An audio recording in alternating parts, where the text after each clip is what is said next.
Morning friends, Sriranganayaka స్వామి పెద్ద తేరు, శ్రీరంగపూర్ తేరు. ఇది పెద్ద తేరు,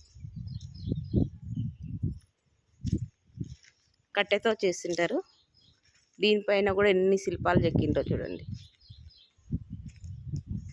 చాలా చక్కగా ఏనుగులు, ఇంకా స్వామివారి విగ్రహం.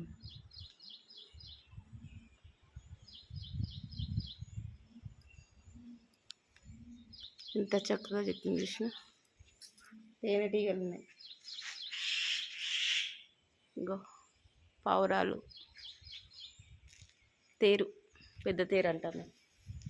రథోత్సవం అప్పుడు తేరుని ఇగ్గుతారు, మధ్యలో స్వామివారిని కూర్చోబెట్టి ఇగ్గుతారు. చూడండి ఫ్రెండ్స్, శ్రీరంగనాయక టెంపుల్ తేరు. Please subscribe my channel.